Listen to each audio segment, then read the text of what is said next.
അദ്ദേഹത്തെ ആശംസകൾ അർപ്പിക്കുന്നതിന് വേണ്ടി ക്ഷണിച്ചോളൂ.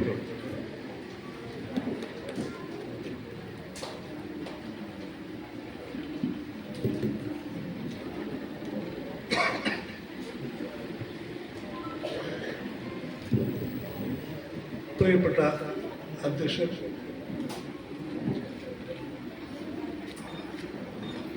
ജെയിംസ്, മാന്യ സുഹൃത്ത് പ്രതാപൻ പുളിമാത്ത്, ബഹുമാനപ്പെട്ട അച്ഛൻ, വേദിയിലിരിക്കുന്ന പ്രശസ്തരെ, ഹാളിലുള്ള മുമ്പിലിരിക്കുന്ന സഹോദരങ്ങളെ,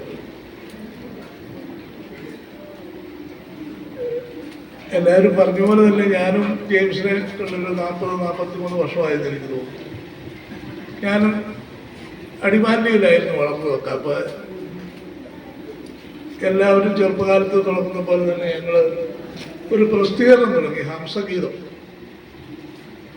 ഈ ഹംസഗീതം ഞങ്ങൾക്ക് തുടങ്ങണമെന്ന് അറിയാവുള്ളൂ, ഇത് എവിടെ കൊണ്ട് അടിക്കണമെന്നൊന്നും അറിയാൻ പറ്റില്ലായിരുന്നു. അങ്ങനെയാണ് ഒരു ദിവസം ജെയിംസ് അടിമാലിൽ വരികയും ഞങ്ങൾ പരിചയപ്പെടുകയും ചെയ്തു. അങ്ങനെ ഞങ്ങളിവിടെ മൂവാറ്റൂർ വന്നിട്ട് ഇവിടെ ഒരു പ്രസ്സിൽ കൊണ്ടുവന്ന് ഞങ്ങൾ ഈ ഹംസഗീതം അടിച്ചു. ഒരു ലെറ്റർ പ്രസ്സിൽ 4 പേജ് വീതം അടിച്ചാണ് ചെയ്തത്. അപ്പോൾ കലാതികളുടെ അദ്ദേഹത്തിൻ്റെ വീട്ടിൽ പോവുകയും അദ്ദേഹത്തിൻ്റെ മാതാപിതാക്കളോട്ടും ഇംഗ്ലീഷും തങ്കച്ചിനും ഒക്കെ ആയിട്ടൊക്കെ വളരെ അടുപ്പമുണ്ട് ഒന്നിച്ച് സഹോദരങ്ങളെ പോലെ കഴിച്ചാണ്. ഏതായാലും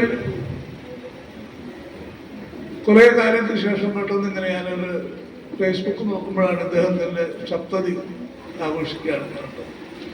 അപ്പോൾ ഞാൻ ജെയിംസിനെ വിളിച്ചു, എൻ്റെ ആശംസകളൊക്കെ അറിയിച്ച. അപ്പോൾ അന്നേരം അദ്ദേഹം പറഞ്ഞു വരണം, ശരി ഞാനേറ്റു.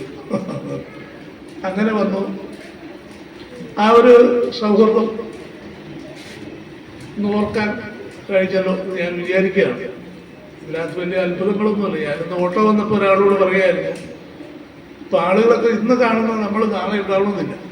അപ്പം ഇത്രയും ഒരു കാലത്തിന് ശേഷം ഒരിക്കൽ ഒന്നൊന്ന് കണ്ടു വന്ന് സംസാരിച്ച് നാളെ ഞാൻ എനിക്ക് കാണാൻ പറ്റിയില്ലെങ്കിലോ ജെയിംസിന് എന്നെ കാണാൻ പറ്റിയില്ലെങ്കിലോ അപ്പോൾ ഉള്ള അവസരം ഉപയോഗിച്ചൊന്ന് കാണുക, എല്ലാവരോടും സംസാരിക്കുക, അത്ര ഞാൻ ഉദ്ദേശിച്ചുള്ളൂ.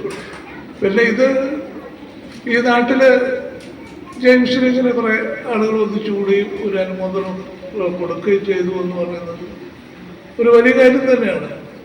കാരണം ഒരു കലാകാരനെയും സ്വന്തം നാട്ടിൽ ആരും അംഗീകരിക്കില്ല. അത് നമുക്ക് മാത്രമല്ല, യേശു ക്രിസ്തുവിന് തന്നെ ഇത് പറ്റിയുള്ളൂ. യേശു തന്നെ മടുത്തിട്ടെന്ന് പറഞ്ഞു, ഒരു പ്രവാചകൻ സ്വന്തം നാട്ടിൽ അംഗീകരിക്കപ്പെടുന്നില്ല. അവരുടെ നാട്ടിൽ യേശു എന്ന് പറയുമ്പോൾ ആളുകൾ പറയുന്നത് ആ മറിയയുടെ മോനല്ലേ എന്നാണ് ആൾ ചോദിക്കുന്നത്. അല്ലാണ്ട് അത്ഭുതം കഴിച്ചാണെന്നോ കാരായിൻ്റെ വെള്ളം പിരിഞ്ഞുമാക്കിയവളാണ് ഞങ്ങൾക്ക് മലനാട്ടിൽ 5 അപ്പം കൊണ്ട് 5000 പേർ കൊടുത്താലോ തിന്ന ആളാണ് ഞാനെന്നും ഒന്നും ആരും പറയാറൊന്നുമില്ല. അവരെ കുറ്റം പറയാനാണ്. പക്ഷെ എന്നാലും നിങ്ങൾ കുടുംബാംഗങ്ങൾ ഇത്രയും പേരായെങ്കിൽ പോലും ഇത്രയും പേര് വന്ന് ഈ സപ്തതിയിൽ സ്നേഹം പങ്കുവച്ചു എന്നുള്ളത് വളരെ സന്തോഷമാണ്. പലർക്കും കിട്ടാത്ത ഒരു കാര്യമാണ്. കുറച്ച് കഴിയുമ്പോൾ പിള്ളേരൊക്കെ വലിയ രാജ്യങ്ങളിലൊക്കെ പോയി. ഒരു മകൻ അമേരിക്കയിലായിരിക്കും, ഒരു മകൻ ഓസ്ട്രേലിയയിലായിരിക്കും. എന്ന് വെച്ചാൽ ഭൂമിയുടെ 2 അറ്റത്ത് നടുക്ക് അപ്പനും അമ്മയും മാത്രമേ കാണുള്ളൂ. അവർ നിങ്ങൾ വരാൻ പോലും വരും. മരിച്ചു കഴിയുമ്പോൾ പറയുന്നത് അതൊരു കമ്പനിയോട് വെച്ചിട്ട് ഫോട്ടോ കഴിച്ച് സ്ട്രീറ്റ് ചെയ്താൽ മതി എന്ന് പറയും. അത്രയുള്ള രീതിയിലേക്ക് ലോകം മാറി. അപ്പം കുഞ്ഞ് ജെയിംസ് എനിക്ക് അന്നത്തെ കാലത്തൊട്ട് ഇദ്ദേഹത്തെ അറിയാം. അപ്പം ചെറിയൊരു സംഭവം കൊണ്ട് 2 വരയിലൂടെ ഈ അത്ഭുതങ്ങളെ ഉണ്ടാക്കാൻ കഴിയുന്നതാണ്. മന്ത്രിമാരെ കളിയാക്കുന്ന കാര്യം നമ്മൾ പറഞ്ഞത്, കളിയാക്കുന്ന ആർക്കും ഇഷ്ടമല്ല. പക്ഷെ ചില മിനിസ്റ്റേഴ്സിന് ഇത് ഭയങ്കര ഇഷ്ടമാണ്. കളിയാക്കിയാണെങ്കിൽ പോലും എൻ്റെ പേര് പത്രത്തിൽ അടിച്ചു വരുമല്ലോ, എൻ്റെ രൂപ വരുമല്ലോ എന്ന് വിചാരിക്കുന്നവർ ധാരാളം പേര്. അദ്ദേഹത്തിൻ്റെ ഒരു തമാശ ഞാൻ ഓർക്കുന്നുണ്ട്. അത് മൊറാർജി ദേശായി പ്രധാനമന്ത്രിയായിരുന്ന സമയത്ത്.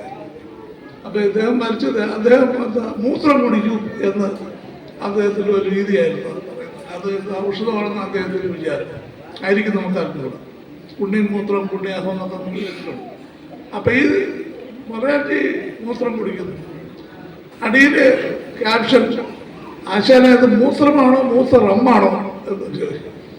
അപ്പോൾ അതിനകത്തൊരു തമാശ ഉണ്ട് അതിൽ. അപ്പം ആ ഒരു കുഞ്ഞ് കാര്യത്തിനകത്ത് നമ്മൾ സാർ പറഞ്ഞപ്പോൾ കാകൽ ദൃഷ്ടി എന്ന് പറയുന്നത് കാകൽ കാണുന്ന പറഞ്ഞാൽ ഈ മൂത്രത്തിനകത്ത് ഇങ്ങനെ ഒരു സാധനം മൂത്രം ഒന്നൊളിച്ചിരിപ്പുണ്ടെന്നുള്ളത് ഒരു കാർട്ടൂണിസ്റ്റിനെ കാണാൻ പറ്റുമോ? അവിടെയാണ് ഒരു എന്താണ് നമ്മൾ അതിന് പറയുന്നത്, ഒരു ഐഡൻറ്റിറ്റി, ഒരു കഴിവ്, ഒരു ശ്രദ്ധ വരുന്നത്. എല്ലാവർക്കും ഉണ്ട്. ഓരോ കലാകാരന്മാരും ഓരോ ആളുകളും എല്ലാ മനുഷ്യരും ഞാനും നിങ്ങളും കേട്ടിരിക്കുന്നവരൊക്കെ ബുദ്ധിജീവികളാണ്. ഓരോ രീതിയിലാണ് നമ്മൾ ബുദ്ധി ഉപയോഗിക്കുന്നത് ഉള്ളൂ. പിന്നെ എൻ്റെ മാന്യ സുഹൃത്താണ് പ്രതാപം പൊടി അടുത്ത് ഞാൻ ലാൽവിലയിലേക്ക് ഉണ്ടായിരുന്ന സമയത്ത് ഞാൻ പഞ്ചായത്ത് ജോലി ചെയ്യുമ്പോൾ എൻ്റെ സീനിയറായിരുന്നു കൈരേരി ഷൈസാണ്.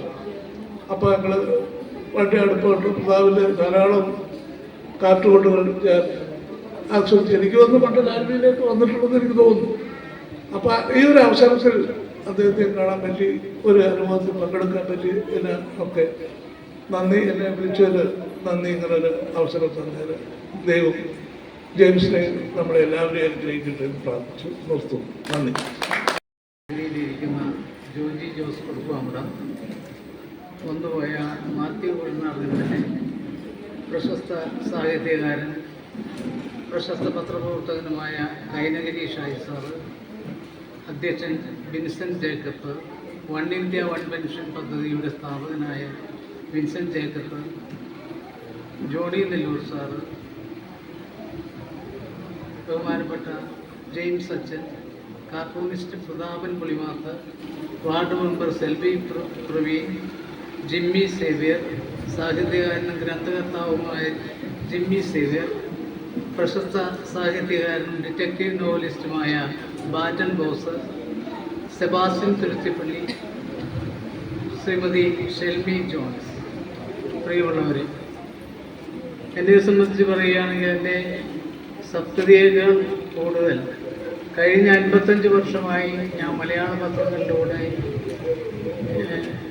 കാർട്ടൂണുകൾ വഴി കേരളത്തിന് സുപരിചിതരായ കാർട്ടൂണിസ്റ്റുകളിൽ ഒരാളാണ്. പക്ഷേ ഇന്ന് 70 വയസ്സെത്തി നിൽക്കുമ്പോൾ എന്നെ ആ രംഗത്ത് പ്രോത്സാഹിപ്പിച്ച ഒട്ടേറെ വ്യക്തിത്വങ്ങളെ എനിക്ക് വ്യക്തിത്വങ്ങളെ കുറിച്ച് നിങ്ങളുമായി പങ്കുവയ്ക്കാൻ ഞാൻ ആഗ്രഹിക്കുന്നത്. എന്നെ എൻ്റെ 17ാമത്തെ വയസ്സിൽ 1972 എൻ്റെ വീട്ടിലേക്ക് ഒരു പ്രമുഖ വ്യക്തി കടന്നു വരുന്നു. അത് എറണാകുളത്ത് നിന്നും പ്രസിദ്ധീകരിക്കുന്ന ഗീത എന്ന പ്രഭാത ദിനപത്രത്തിൻ്റെ പത്രാധിപർ ഷെറീഫ് കൊട്ടാരക്കരയായിരുന്നു ആ വലിയ മനുഷ്യൻ. അദ്ദേഹം എൻ്റെയും കൂട്ടി എറണാകുളത്തിന് പോകുന്നു. അദ്ദേഹത്തിൻ്റെ പത്രത്തിലൂടെയാണ് ഞാൻ ശത്രു എന്ന തൂലികാനാമത്തിൽ വരയ്ക്കാൻ തുടങ്ങിയത്. 1972 ജൂൺ മാസം 15-ാം തീയതി മുതലാണ് ഞാൻ ശത്രു എന്ന തൂലികാനാമം സ്വീകരിച്ചു തുടങ്ങിയത്. പിന്നീട് ഒട്ടേറെ പത്രങ്ങളിൽ വരയ്ക്കുവാനുള്ള അവസരം എനിക്ക് ലഭിച്ചു. ധാരാളം 6-7 പ്രസിദ്ധീകരണ സ്ഥാപനങ്ങളിൽ ജോലി ചെയ്യുവാനുള്ള അവസരമുണ്ടായി. ഒട്ടേറെ പ്രമുഖരായ വ്യക്തികൾ എന്നെ പ്രോത്സാഹിപ്പിച്ചിട്ടുണ്ട്. അവരെ ഓരോരുത്തരെയും ഈ അവസരത്തിൽ സ്മരിക്കുവാൻ ഞാൻ ആഗ്രഹിക്കുകയാണ്. പ്രശസ്ത പത്രപ്രവർത്തകനായ കാമ്പിശ്ശേരി കരുണാകരൻ സാറ്, ജനയുഗത്തിൻ്റെ പത്രാധിപരും എഴുത്തുകാരനുമായ കാമ്പിശ്ശേരി കരുണാകരൻ സാറ്, അതുപോലെ തന്നെ കലാനിലയം കൃഷ്ണൻ നായർ, തനിനിറ പത്രത്തിൻ്റെ പത്രാധിപരായിരുന്ന കലാനിലയം കൃഷ്ണൻ നായർ, പിന്നീട് കൊല്ലത്തെ വ്യവസായ പ്രമുഖനും പ്രശസ്ത എഴുത്തുകാരനും മലയാളനാട് പബ്ലിക്കേഷൻ്റെ ചീഫ് എഡിറ്ററുമായിരുന്ന SK നായർ സാറ്, അതുപോലെ തന്നെ BBC നായർ, പ്രശസ്ത സാഹിത്യകാരനായ BBC നായർ, അതുപോലെ MC വർഗീസ് സാറ്, മംഗളത്തിൻ്റെ chief editor MC Varghese sir, ഇങ്ങനെ ഒട്ടേറെ ആളുകളെ ഈ അവസരത്തിൽ ഞാൻ സ്മരിക്കുകയാണ്. എന്നെ ഓരോ തലത്തിലും കൈപിടിച്ചുയർത്തിയ എല്ലാവർക്കും നന്ദി പറയുന്നു. അതോടൊപ്പം തന്നെ എൻ്റെ മാതാപിതാക്കൾ, അവരാണ് എനിക്ക് ഒത്തിരി പ്രോത്സാഹനം തന്നത്.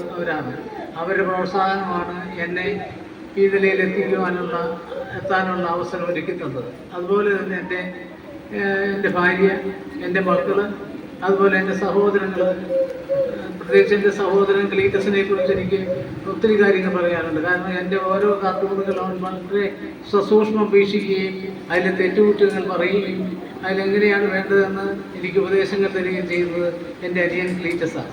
അപ്പോൾ അവനോട് വളരെയേറെ നന്ദി ഞാൻ ഈ അവസരത്തിൽ പ്രകടിപ്പിക്കുകയാണ്. പ്രിയമുള്ളവരെ, അപ്പോൾ ഇത് ഒത്തിരി കാര്യങ്ങൾ പറയാനുണ്ട്. കാരണം ഞാനത് നീട്ടുന്നില്ല. ഇപ്പോൾ ഏതായാലും ആഹാരം കഴിക്കാനുള്ള സമയമായി. ഞാൻ അവസാനിപ്പിക്കുന്നു. എല്ലാവർക്കും ഇവിടെ എത്തിയ എല്ലാവർക്കും നന്ദി പറയുന്നു. ഇവിടെ എത്തിയ എല്ലാ പ്രമുഖർക്കും നന്ദി പറയുന്നു. ഇവിടെ എത്തിയ ഓരോരുത്തർക്കും എൻ്റെ നന്ദി രേഖപ്പെടുത്തുന്നു.